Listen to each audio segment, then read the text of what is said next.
बांग्लादेश की अंतरिम सरकार के मुखिया बने डॉक्टर मोहम्मद यूनुस ने पूर्व प्रधानमंत्री शेख हसीना के भारत में रुकने पर बड़ा बयान दिया है। शपथ लेने के लिए बांग्लादेश पहुंचने से पहले उन्होंने एक इंटरव्यू में कहा कि शेख हसीना का भारत में रहना उचित नहीं है।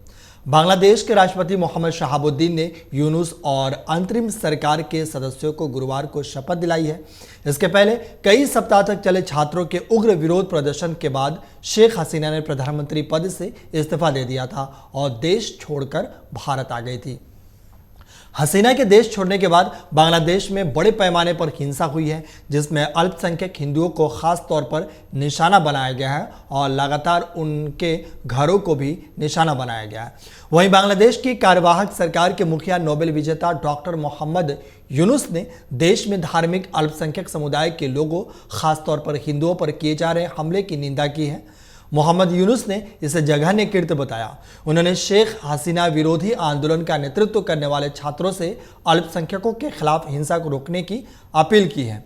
उन्होंने छात्रों को संबोधित करते हुए कहा कि क्या अल्पसंख्यक इस देश के नागरिक नहीं है? छात्र इस देश को बचाने में सक्षम है। क्या आप कुछ परिवारों को नहीं बचा सकते? वे रंगपुर शहर में बेगम रुकैया विश्वविद्यालय में छात्रों को संबोधित करते हुए ये सभी बातें कही है। आपको बता दें कि बांग्लादेश छोड़ने के बाद शेख हसीना अपनी छोटी बहन शेख रेहाना के साथ दिल्ली के पास गाजियाबाद में स्थित भारतीय वायुसेना के हिंडन एयरबेस पहुंची थी। रिपोर्ट्स के अनुसार शेख हसीना फिलहाल भारत में सुरक्षित स्थान पर रह रही है। रिपोर्टों के अनुसार शेख हसीना भारत में अपना प्रवास बढ़ा सकती है, क्योंकि ब्रिटेन में उनके जाने और शरण लेने के रास्ते में बाधा आ गई है। रिपोर्ट्स के अनुसार ब्रिटेन ने सीधे शरण देने से इनकार किया है और इसके लिए नियमों के तहत आवेदन करने को कहा है। इसी बीच वाशिंगटन में रह रहे शेख हसीना के बेटे सजीव वाजिद जॉय ने कहा कि बांग्लादेश में लोकतंत्र बहाल होते ही उनकी मां यानी शेख हसीना अपने देश लौटेंगी। उन्होंने ये भी कहा कि बांग्लादेश में हिंसा फैलाने में पाकिस्तान की खुफिया एजेंसी ISI का पूरे तरीके से हाथ है।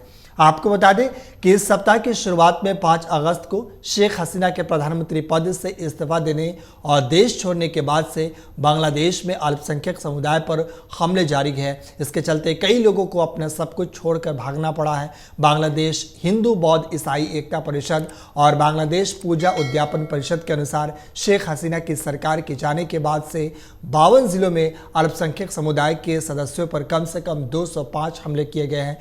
हिंसा के बाद से हजारों बांग्लादेशी हिंदू अपनी जान बचाने के लिए पड़ोसी देश भारत में जाने की कोशिश कर रहे हैं। शनिवार को चटगांव में हमले के खिलाफ हिंदू समुदाय ने बड़ा प्रदर्शन किया, जिसमें हजारों लोग शामिल हुए। अगर आप ये वीडियो YouTube पर देख रहे हैं तो हमारे चैनल को सब्सक्राइब करें और बेल आइकन को दबाना ना भूलें। अगर आप Facebook पर ये वीडियो देख रहे हैं तो हमारे पेज को लाइक करें।